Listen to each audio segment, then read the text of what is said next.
जननी वंदे उत्कल जननी वंदे उत्कल जननी। ओडिया साहित्यर ज्योतिष्क वंदे उत्कल जननी परी जातीयतावादी संगीतर स्रष्टा तथा सारस्वत साधक कांत कवि लक्ष्मीकांत महापात्र आज 132तम जन्म जयंती। एही परिप्रेक्षी रे भद्रक जिला तिहिड़ी ब्लॉक तालपदाठारे ओडिशा साहित्य एकाडेमी और तिहिड़ी लेखक सामुख्य पक्षरु एक सारस्वत उत्सव पालित हो जाइछि।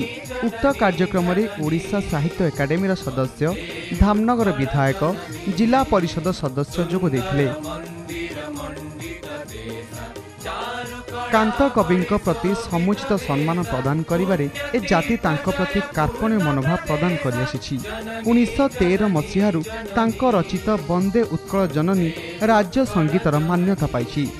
हेले तांकर बहु प्रतीक्षित स्मारकी डाक टिकेट एजावत प्रकाश पाई पारला नाही। आज पर्यंत कांत कवि लक्ष्मीकांतक फोटोचित्र कौनसी सरकारी कार्यालय में स्थान पाई नाही।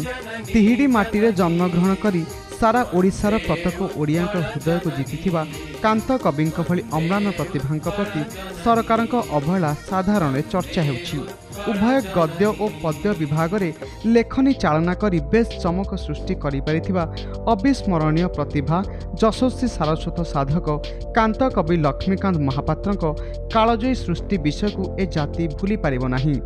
आजिर समाज रे कांत कविंक पदांक अनुसरण करिबा प्रत्येकक कर्तव्य बोली वक्ता माने मत रखिथिले।